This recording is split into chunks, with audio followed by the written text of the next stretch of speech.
Muy buenos días Miami, muy buenos días a todo el sur de la Florida. Bienvenidos En Contacto una vez más a través del canal 8 Mundo Max. En este miércoles de hoy quería hablar del tema cubano, porque realmente hay otros acontecimientos que están robando el espacio al tema cubano. Fundamentalmente las Olimpiadas, que se están robando prácticamente el 90% del tiempo de las grandes televisoras y también de aquí de la televisión local en la ciudad de Miami. Y el tema cubano está sucediendo, pero sin embargo no está publicitándose lo que necesita en estos momentos. Y me refiero porque hay una oleada de opositores cubanos que están en plena huelga de hambre en estos momentos, hambre y sed, encabezados por el Coco Fariñas, que está en una huelga de hambre que pudiera llevarlo lamentablemente a la muerte, porque lleva ya más de 3 semanas en huelga de hambre y en unas condiciones de salud totalmente deplorables. Para hablar de la efectividad de la huelga de hambre, para hablar justamente del movimiento opositor cubano, he invitado a un profundo conocedor de esa realidad. Me estoy refiriendo al periodista cubano-americano Pedro Corso, para quien tengo los muy buenos días. ¿Cómo andamos? Muy buenos días, Daniel. Gracias por esta invitación y un saludo a los televidentes. Pedro, hay personas que, para entrarle directamente al tema, hay personas que le están pidiendo incluso el exilio cubano, empezando por este servidor tuyo, le estamos pidiendo al Coco Fariñas que suspenda su huelga de hambre. A mí me parece que un opositor vivo tiene muchísimo más valor que un opositor que no esté ya en este mundo. Y la salud de Fariñas realmente es una salud sumamente deteriorada. Hay personas que no creen en las huelgas de hambre. ¿Tú eres uno de ellos? Mira, yo creo en la huelga de hambre. Yo creo que es un instrumento, es una herramienta para enfrentar la dictadura, muy riesgosa, porque estás usando tu cuerpo como escudo, no tienes otra protección, puedes morir en cualquier momento. Pero también considero que la huelga de hambre es un instrumento de lucha, pero de instrumento de lucha con perspectiva de poder dejarla en un momento determinado. O sea, las huelgas de hambre, como dicen muchos analistas, no se hacen para morir, se hacen para protestar. Se hacen para sacar a la luz pública una situación que ocurre en un lugar determinado, ya sea Cuba o cualquier otra parte del mundo, o para exponer un caso personal o un caso de carácter político como el que ha hecho Guillermo Fariñas y otros jóvenes cubanos que están involucrados, porque hablamos de Fariñas, pero en este momento también hay otros 2 jóvenes cubanos, muy jóvenes, no llegan a 30 años, que llevan más de 20 días en huelga de hambre. Ellos 2 están ingresados. Hay otros 3 más en huelga de hambre. En Cuba hay un récord de huelga de hambre. Yo te puedo decir que en investigaciones que hemos hecho en el Instituto de la Memoria Histórica Cubana contra el Totalitarismo, al menos 17 prisioneros políticos cubanos han muerto en huelga de hambre.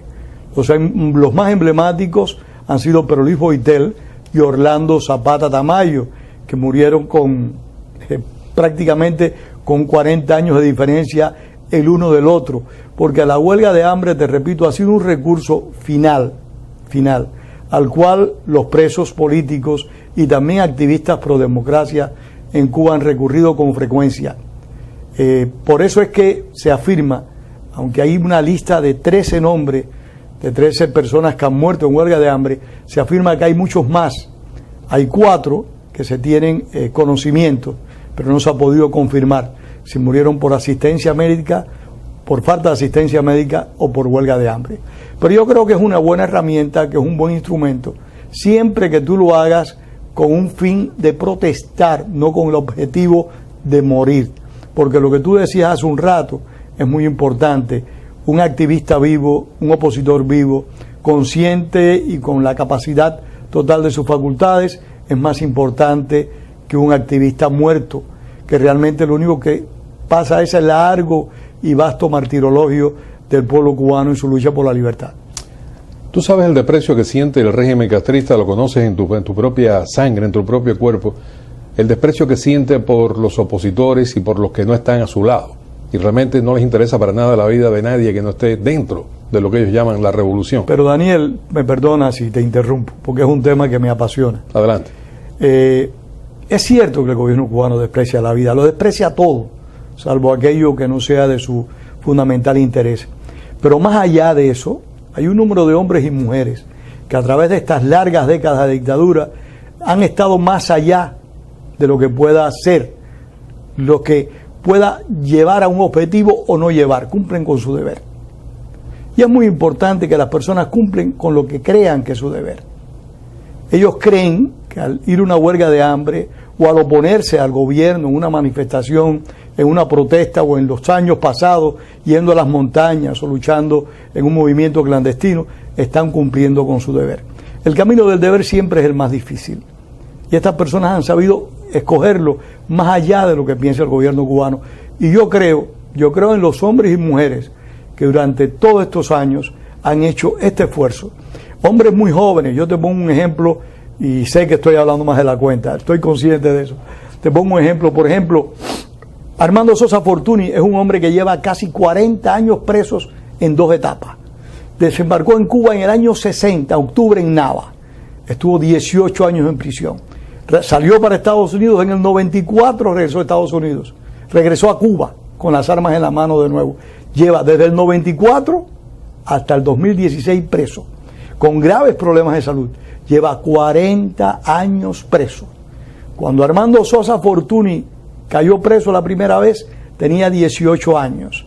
Ese mismo año nació Oscar Elías Bisset. ¿Qué significa esto?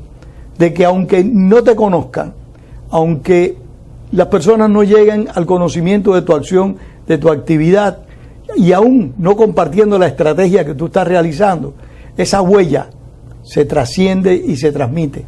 Y hay quienes asumen el compromiso de los que por alguna razón quedaron fuera del juego. Por eso yo respeto tanto a Guillermo Fariñas y a todas estas personas que dentro de Cuba siguen luchando por la libertad de la forma y de la manera que cada uno entienda mejor. Bueno, conjuntamente con las huelgas de hambre se está también registrando un éxodo nuevamente incrementado de cubanos que quieren abandonar a toda costa la isla porque no ven ningún tipo de esperanza dentro de Cuba. Y después que pasó este coqueteo del acercamiento de Estados Unidos al régimen de La Habana, lo cierto es que transcurrido un año no se ha visto ningún tipo de cambios y los más jóvenes y los menos jóvenes dicen, bueno, biológicamente no tengo el tiempo necesario para continuar viviendo en esta isla y la única esperanza que tienen es escaparse a toda costa. Ahí están los aconteceres de Colombia, los aconteceres de Costa Rica, lo que ha pasado con el Ecuador, ya llegaron los primeros repatriados o expulsados de Colombia que fueron regresados a Cuba, pero continúan ahora los verdaderos balseros arriesgando su vida atravesando el estrecho de la Florida.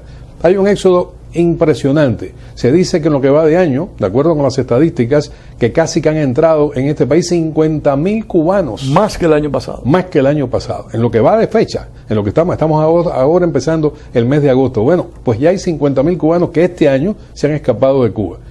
Para el régimen cubano, la culpa la tiene Estados Unidos.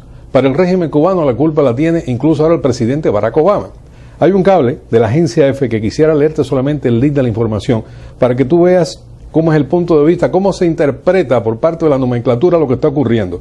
Dice, La Habana ha culpado a Washington por la oleada de cubanos que intentan llegar a Estados Unidos por tierra y por mar, acusando al gobierno de Barack Obama de alentar la inmigración ilegal. Pero cualquier persona que tenga los dedos de frente se pregunta, ¿por qué las personas arriesgan su vida para irse de Cuba? Cuando un país tiene este tipo de éxodo, habría que preguntarse por qué motivo siguen esos regímenes al frente de ese país. Yo creo que no hay un éxodo tan importante como el cubano en las últimas décadas, sobre todo en este continente. No tiene antecedentes de ningún tipo. Pero mira cuál es el planteo del régimen cubano: echarle la culpa al imperialismo norteamericano, y comienza un nuevo incremento de la Guerra Fría, porque no importó de las relaciones, no importó de la visita de Obama, no importó de la propuesta de Barack Obama, ese régimen, la culpa la tiene el Toti. Siempre es el Toti. El gobierno cubano siempre le ha pasado sus responsabilidades a otros gobiernos, en particular a cualquier gobierno de Estados Unidos. Y en principio llamó la atención que cuando estaban en las negociaciones, cuando se hicieron públicas y hasta cuando se abrió la embajada de Cuba en Washington y de Estados Unidos en La Habana, el tema de la ley de ajuste cubano, la dictadura apenas lo trató. Era como que estaba dando tiempo a que se consolidaran ciertos compromisos, ciertas relaciones o ciertos proyectos, quién sabe, para empezar al ritornelo que él siempre ha tenido como elemento base. Yo creo que esa ley de ajuste cubano pues sí incentiva a un número importante de personas a irse del país porque saben que llegan aquí y en un periodo determinado de tiempo resuelven su problema legal. Pero me parece también que aún no existiendo la ley de ajuste cubano, el número de cubanos que van a estar dispuestos a salir de la isla de la manera en que les sea posible no va a disminuir. Yo creo que el serio problema que existe en Cuba, económico, político y social, impele a un número importante de personas a resolver su problema yéndose del país. Pero me parece también que deberíamos darle a esas personas más información y hacerle conocer a esas personas que corren grandes riesgos, que enfrentan grandes peligros con este tipo de decisión, quizás mucho menos peligros que si se decidieran a enfrentar la dictadura de la forma en que lo hacen tantas otras personas en la isla. Y hace un momento estábamos hablando de Guillermo Fariñas y de otros jóvenes que están en huelga de hambre, y no hablo de que se pongan en una huelga de hambre, pero sí hablo en eso que se conoce como la resistencia pasiva, en eso que se conoce como la lucha cívica. No participar en los actos del gobierno, no hacerle el juego al gobierno, demostrar que uno no está con el gobierno, perder ese miedo visceral que lamentablemente tantos cubanos padecen, al extremo que aún estando en este país, tú ves a muchos cubanos mirando de reojo. Aún estando en este país, tú ves a muchos cubanos que los invitas a un programa de televisión y te dicen, no, yo no prefiero abordar ese tema públicamente, porque tienen miedo. Y realmente lo que tenemos es que perder el miedo, tanto allá como aquí, porque es la única manera de que no tengamos que irnos de nuestros países. Bueno, yo siempre he dicho, Pedro, que si todos los que estamos acá, del lado de acá del estrecho de la Florida, hubiéramos puesto el hombro en aquel momento en Cuba para expulsar a ese régimen de la isla, no estarían los Castros en el poder. Daniel, estoy totalmente de acuerdo Pero es contigo. muy fácil decirlo desde aquí ahora. Sí, pero yo me atrevo, como una vez yo lo digo, por la simple realidad de que cuando a mí se me presentó la oportunidad, yo enfrenté el gobierno y corrí los riesgos que eso implicó. Cuando a mí se me presentó la lamentable oportunidad, fui a la prisión por unos cuantos años. O sea, yo no estoy hablando por hablar.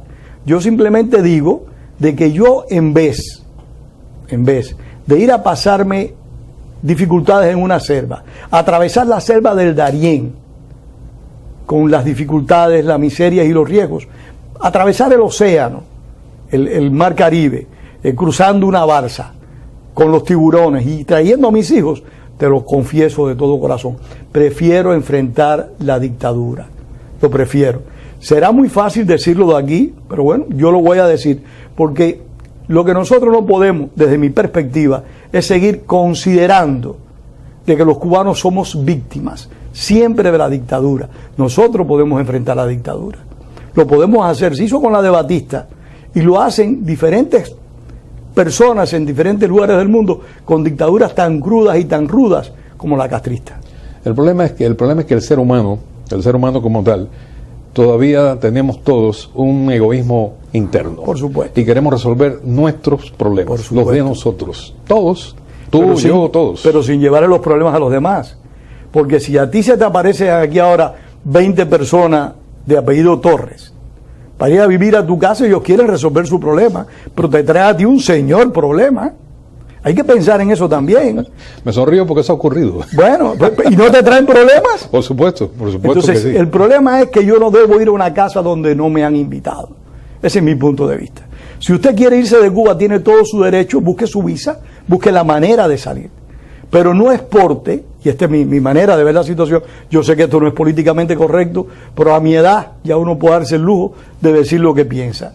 No es políticamente correcto, pero usted no puede seguir trasladándole sus problemas a los demás, como ha hecho el gobierno cubano. El gobierno cubano, tú decías hace un rato, culpa una vez más al totí de sus dificultades. Nosotros como ciudadanos no podemos seguir culpando, no a un totí, a cualquier ave de nuestros problemas. Tenemos que resolverlo.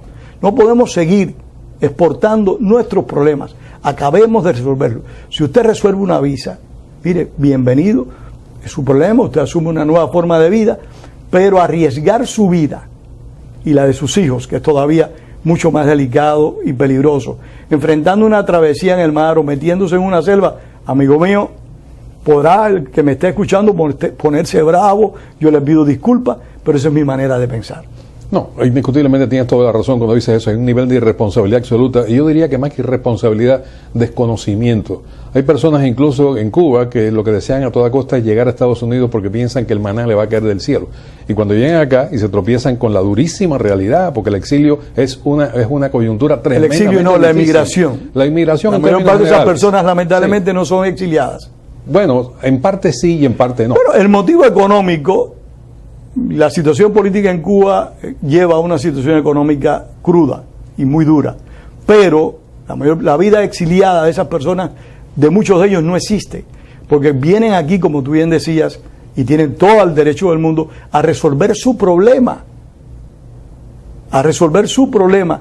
Cuando tú vienes fuera, sales de tu país a resolver tu problema, es porque realmente tú crees que ya no tienes más compromisos, salvo los que tengas con tu familia, que también son, por supuesto, tus problemas. También son compromisos. Bueno, ese es un punto de análisis que incluso está en discusión y por eso está la ley de ajuste cubano colgada de un hilo de coser y por eso la ayuda a los cubanos, que ha sido durante 5 décadas un soporte fundamental, está también tomada de un hilo de coser, porque ya hay congresistas que están pidiendo que no automáticamente se les dé una serie de beneficios a los cubanos que llegan. Yo soy partidario, y lo hemos conversado en otros programas, de que exista para los cubanos la ley de figura de asilo.